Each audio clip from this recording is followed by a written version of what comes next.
مفتی صاحب کیا کوئی شخص توحید پر تھا اور دنیا سے چلا گیا, کچھ گناہوں سے توبہ نہیں کی, تو کیا بروز قیامت جہنم سے نکل کر جنت میں جائے گا؟ جی ہاں, اگر کسی کی توحید پر موت واقع ہوئی ہے تو گناہوں کی سزا کھانے کے بعد بالآخر وہ جنت میں جائے گا. اللہ اپنے ماننے والے اور نہ ماننے والوں کو برابر نہیں رکھیں گے. حدیث میں آتا ہے کہ جب مسلمان جو گنہگار تھے وہ جہنم میں ہوں گے, عذاب میں ہوں گے, تو ایک وقت آئے گا کافر ان کو طعنہ دے گا کہ یار تم تو مسلم تھے, تم تو خدا پر اور پیغمبروں پر ایمان لاتے تھے, تو انجام تو ہم دونوں کا سیم ہی ہے. تو اس وقت اللہ کو غضب غیرت آئے گی کہ جو مجھے مانتے تھے میں ان کو ان لوگوں کے ساتھ کیوں چھوڑوں جو مجھے نہیں مانتے تھے. تو حدیث میں آتا ہے اللہ نکالے گا توحید پرستوں کو کہ جتنے بھی گناہ گار تھے لیکن چونکہ مانتے تھے.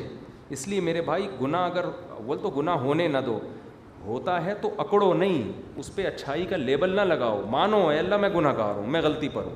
آج بڑا مسئلہ پتہ ہے کیا ہے, جب آپ کسی کو بتائیں غلط ہے تو وہ اکڑن دکھانے لگتا ہے. ایک صاحب سے میں نے کہا بھائی اس پہ عذاب قبر ہوتا ہے جو آپ اس طرح کی باتیں کر رہے ہو. کہتا ہے ابے جب قبر میں جائیں گے تو دیکھا جائے گا. یہ تو آپ یعنی عذاب قبر کی توہین کر رہے ہو نا. میں نے کہا جب قبر میں جاؤ گے تو صرف دیکھا ہی جائے گا, اس وقت توبہ کی مہلت نہیں ملے گی. تو مذاق نہ اڑاؤ میرے بھائی, اگر اللہ نہ کرے گناہ ہو رہا ہے, مانو اے اللہ میں گناہ گار ہوں, میں خطا کار ہوں, میں اس پہ فخر نہیں کرتا. کوئی عورت اگر پردہ نہیں کرتی ہے, یہ نہ کہے کہ ہم نے بڑی دیکھ لی ہیں پردے والیاں کیسی ہوتی ہیں, اور کوئی پردہ وردہ یہ پرانے لوگوں کی پرانی باتیں. نہ بولے بھائی میں پردہ نہیں کر رہی, میں غلط کر رہی ہوں. اللہ سے دعا کرو کہ اللہ مجھے توفیق دے. آپ کی داڑھی نہیں ہے, آپ یہ نہیں کہا بھائی ہم نے بڑے داڑھی والے بھی دیکھ لیے سب چور ہوتے ہیں, اس طرح لوگ باتیں کر رہے ہوتے ہیں نا. اب داڑھی واڑی کچھ نہیں بھائی, آپ بولو یار میں غلط ہوں, داڑھی نبی کا حکم ہے, میں نہیں رکھ رہا, دعا مانگو اللہ مجھے بھی توفیق دے. تو برائی پہ اتراؤ نہیں, کبھی بھی اتراؤ نہیں برائی پہ.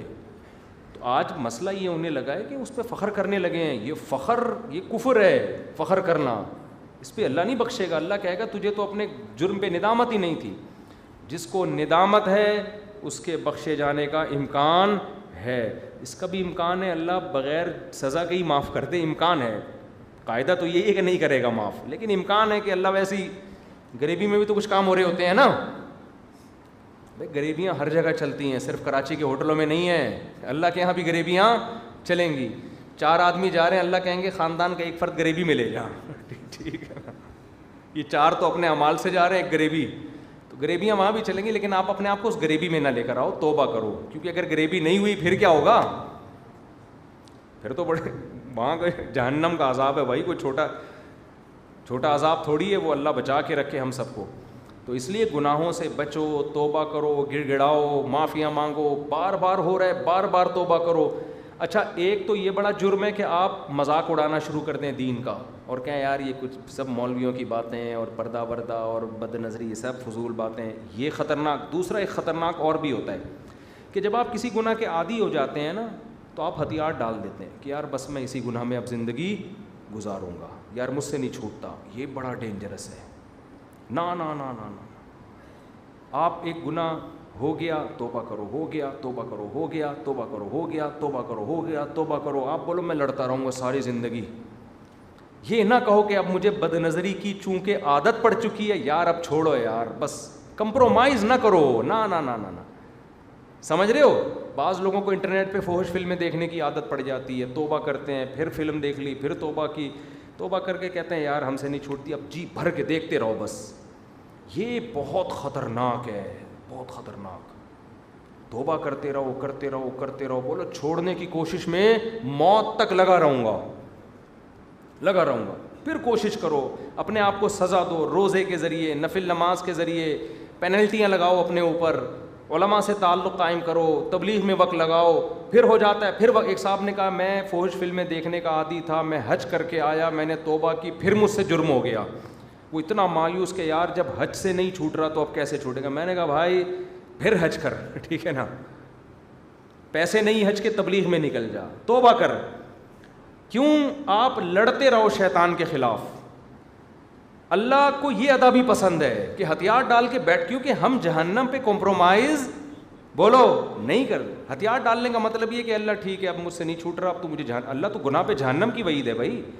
آگ پہ کون تیار ہو جاتا ہے کہ دیکھو کوئی شخص آپ کو ایک گڑھا ہے جس میں آگ جل رہی ہے, دھکیل کے لے کے جا رہا ہے, آپ نے پورا زور لگا دیا لیکن وہ اتنا طاقتور ہے کہ وہ آپ کو گھسیٹ رہا ہے اور آپ کو یقین ہو گیا کہ میں اس سے پنجہ نہیں چھڑا سکتا, تو کیا آپ اب آرام سے جانا شروع ہو جاؤ گے کہ بھائی چھوڑو مجھے, اب میں تو اب بھاگ تو سکتا ہی نہیں ہوں, چھوڑو مجھے پتہ ہے کچھ نہیں ہے, چلو میں خود اب آرام سے جا رہا ہوں, اس ٹینشن کی کیا ضرورت ہے؟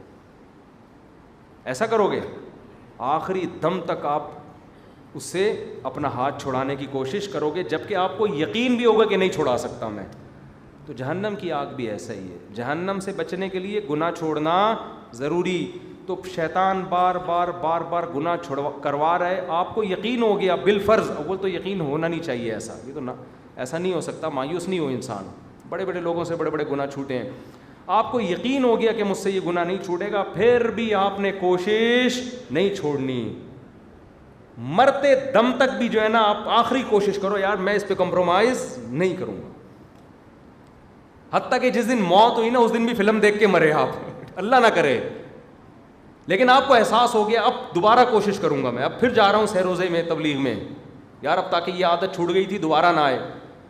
یہ آپ کے یہ بھی چیز آپ کے میزان میں ایڈ ہو رہی ہے, سمجھ رہے ہیں نا, وہ فلمیں بھی ایڈ ہو رہی ہیں, گناہ بھی, ان سے بھی آپ خوش نہ ہو جائیں کہ بہت اچھا ہو گیا, مفتی صاحب نے کہا آخری دن بھی فلم دیکھ کے مرا ہے, ٹھیک ہے نا.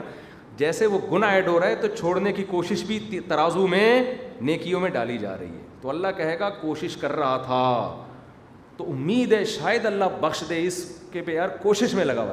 لیکن ہتھیار ڈال دیے نا آپ نے, اگر ہتھیار ڈال دیا بھائی مجھ سے نہیں چھوٹتا, اس کا مطلب آپ اللہ کی نظر میں بے حیا اور بے غیرت لوگوں میں شامل ہو گئے. بے غیرت کسے کہتے ہیں؟ جو مانتا ہو کہ میں بے غیرت ہوں, فخر کرتا ہوں. غیرت آنے جانے والی چیز ہے, جس کی بے عزتی ہو تو کیا کہے عزت آنے والی چیز ہے. ایک گالی دوبارہ دے دیں آپ مجھے, لیکن عزت دار آدمی ایک گالی سنے گا تو غصہ آئے گا اس کو, بھائی کیا کر رہا ہے یار, تو کوشش کرے گا کہ یہ گالی دوبارہ نہ دے. تو یہ لڑتے رہو. تبھی اس کو حضرت مجذوب رحمۃ اللہ نے کہا ہے نا کہ نہ چت کر سکے نفس کے پہلواں کو. یہ ہمارا جو نفس ہے نا, ہماری خواہشات, یہ بھی پہلوان ہے, یہ ہمیں بار بار پچھاڑ کے زمین پہ گرا دیتے ہیں. اکثر ہمارا نفس ہم پہ غالب آتا ہے. ہم یعنی یہ رنگ میں نا ہماری لڑائی ہو رہی ہے کس سے؟ اپنے نفس سے, اپنی چاہتوں سے ہمارا پھڈا ہے. ہم چاہتے ہیں کہ نفس ہم سے گناہ نہ کروائے. جو مسلمان ہے وہ تو یہ چاہے گا. نفس کیا چاہتا ہے, خواہشات کیا چاہتی ہیں؟ گناہ ہو جائے. اکثر ہماری خواہشات ہمیں پٹخ دیتی ہیں اور ہم ہار جاتے ہیں. تو اس پہ حضرت مجذوب نے کہا نہ چت کرنا کسے کہتے ہیں پتہ ہے نا, بالکل اس کو پٹخ دینا, کہ نفس کے پہلوان سے اگر تو اکھاڑے میں اس کو زمین پہ پٹخ کے شکست نہیں دے سکتا تو یوں ہاتھ پاؤں بھی ڈھیلے نہ ڈالے. کم بات ایسے بھی نہ ہو جائے کہ آپ کا نفس بولے کہ یہ کر, اچھا میں یہ کر رہا ہوں, یہ والی فلم دیکھ لے, اچھا میں دیکھ رہا ہوں, گٹکا کھا لے, کھا لیا جا کے, ڈبو کھیل لے, کھیل لیا جا کے, نماز چھوڑ دے, چھوڑ دی, چوری کر لے, کر لی, ابا کے سامنے چیخ دیا. آج کل تو یہ سیٹ اپ چل رہا ہے نا, جو دل چاہ رہا ہوتا ہے وہ کر رہا ہوتا ہے آدمی. تو حضرت مجذوب نے بڑا پیارا شعر کہا, نہ چت کر سکے نفس کے پہلواں کو تو یوں ہاتھ پاؤں بھی ڈھیلے نہ ڈالے. ٹھنی اس سے ہے دشمنی عمر بھر کی, کبھی وہ دبا لے کبھی تو دبا لے. کبھی اس نے گرایا تو ایک آدھ دفعہ تو بھی تو کک تو مارنا اس کو. باکسنگ میں 20 مکے اس نے تیری ناک پہ لگایا تو ایک مکہ تو اس کے گھٹنے پہ ہی لگا دے, اگر وہ ناک پہ نہیں لگانے دے رہا. ابے رنگ میں آپ کو لا کے پہلوان کے سامنے کھڑا کر دیا, آپ اتنے سے وہ بہت بڑا ہے, تو تھوڑا سا تو ہاتھ پاؤں مارو گے نا. ایسے تو نہیں جیسے ہی وہ آیا چارلی چپلن کی طرح آپ بھاگ گئے. وہ چارلی چپلن کا شارٹ کلپ کسی نے بھیجا ہے پرانا, دیکھا ہے نا, وہ اس کو کسی باکسنگ کے اس میں لا کے نا وہ کھڑا کر دیا, آگے بہت بڑا باکسر ہے. اب اس نے دیکھا تو بہت بڑا باکسر ہے, تو یہ امپائر کے پیچھے چھپ گیا. اب باکسر کو سمجھ میں نہیں آ رہا کہ میں کس کو مکہ ماروں, تو 2-4 مکے اس نے امپائر کو ہی مار دیے. ٹھیک ہے, کیونکہ یہ مسلسل کس کے پیچھے جا رہا ہے, اسی کے پیچھے جا رہا ہے. وہ پرانے زمانے کے نا کچھ چیزیں آج کل لوگ یوٹیوب پہ فیس بک وغیرہ پہ شیئر کر دیتے ہیں, واٹس ایپ پہ. تو آپ نے لڑائی کرنی ہے. اب آپ کہہ سکتے ہو ایسے پھڈے کا فائدہ کیا جس کا کوئی رزلٹ ہے نہیں. کیا خیال ہے؟ جب ہمیں پتہ ہے کہ نفس ہی ہم پہ غالب آئے گا, ہم تو غالب آ ہی نہیں سکتے, تو کیا فائدہ لڑنے کا؟ جیسے کوئی آگ کی طرف آپ کو لے کے جا رہا ہو, گڑھے کی طرف, اور آپ کو پتہ ہے 6 مضبوط آدمی مجھے اس میں پھینکنے جا رہے ہیں, میں بھاگ سکتا ہی نہیں ہوں, تو کیا فائدہ؟ اب آرام سے چلے جاؤ. تو میں نے کہا کہ وہاں یہ منطق کوئی بھی نہیں چلاتا, لیکن شیطان یہ یہاں پٹی پڑھا سکتا ہے کہ جب مجھے پتہ ہے کہ میں توبہ کروں گا تو پھر توبہ ٹوٹ جائے گی, تو فائدہ کیا توبہ کرنے کا, گناہ سے بچنے کا, سہ روزہ چلے 4 مہینے لگانے کا, علماء کے بیانات میں بیٹھنے کا, اللہ اللہ کرنے کا فائدہ کیا؟ ہمیں پتہ ہے یار وہ حج کر کے آ گیا سالے کو کچھ نہیں ہوا بھائی.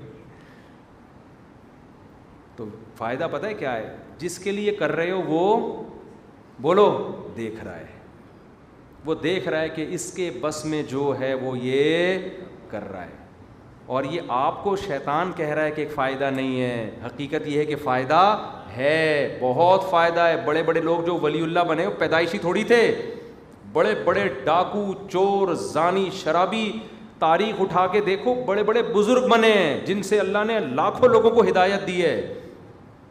تو اللہ بھی غیب سے مدد کرے گا, اللہ بھی دیکھ رہا ہے, اللہ بھی ایسے حالات پیدا کر دے گا کہ آپ کے لیے توبہ پہ قائم رہنا آسان ہو جائے گا. تو اس لیے میرے بھائی گناہ ہو رہا ہے, ہتھیار نہ ڈالو, ہتھیار نہ ڈالو, لڑتے رہو, لڑتے لڑتے مر جاؤ, ایسی کی تیسی, صحیح ہے نا, مر جاؤ لڑتے لڑتے. اللہ کہے گا بھائی فائٹ کی ہے اس بندے نے, فائٹ کی ہے.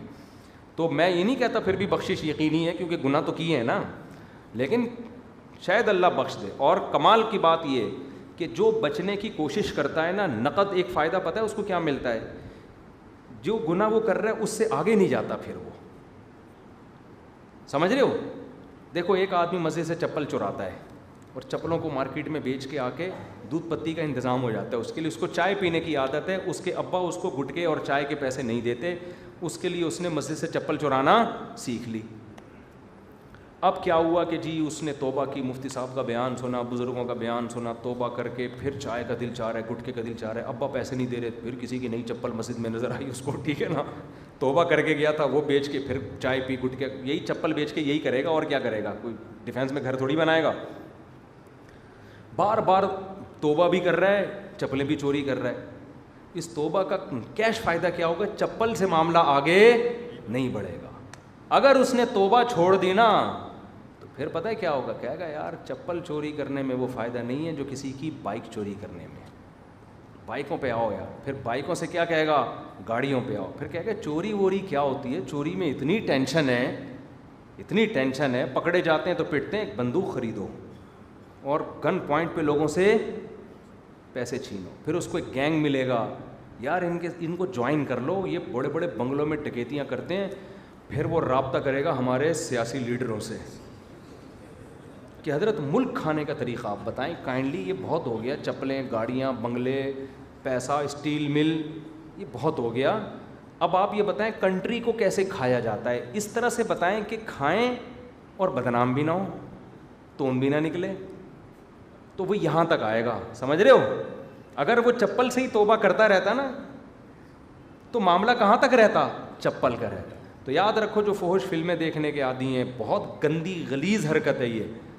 اگر توبہ نہیں کی نا تو معاملہ یہاں رکے گا نہیں, آگے زنا تک معاملہ پہنچے گا. پھر زنا تک نہیں رکتا, پھر آگے اور معاملہ جاتا ہے, لڑکوں سے بدفعلیوں کے شوق پیدا ہوتے ہیں, گندا غلیظ ہو کے مرتا ہے پھر وہ. اور یہ شوق بڑھاپے میں ختم نہیں ہوتے, یہ دماغ سے نکالتے نا کہ جب بڈھا ہو جاؤں گا طاقت ختم ہو جائے گی تو گناہ کی طاقت, پھر توبہ کر لیں گے. نا نا نا نا نا نا نا نا, بڑھاپے میں زنا کی طاقت ختم ہوتی ہے, شوق ڈبل ہو جاتا ہے جو زانی ہوتا ہے پہلے سے. ہاں جس نے جوانی میں توبہ کر لی اس میں نہیں پیدا ہوتا شوق, لیکن اگر جوانی میں زنا کا اور یہ فحش چیزوں کا شوق ہے تو بڑھاپے میں یہ شوق ختم نہیں ہوگا, طاقت ختم ہو جائے گی, شوق ڈبل ہو جائے گا, کرنے کے قابل کچھ بھی نہیں رہے گا. شوق ایسا اتنا بڑا ٹھرکی بنے گا نا کہ بس وہ ہر وقت یہی کام کرتا رہے گا, اس کو سکون اسی میں ملے گا, اللہ کا نام لینے میں اس کو مزہ نہیں آئے گا. سمجھتے ہو؟ اور جوانی میں ان گناہوں سے لڑنا شروع کر دیا تو جیسے جیسے بڑھاپا آئے گا یہ شوق خود بخود کم ہوتا چلا جائے گا, چھوٹ جائے گا, پھر اللہ اللہ کرنے میں مزہ آنا شروع ہو جائے گا. تو اس لیے کمپرومائز نہ کرو.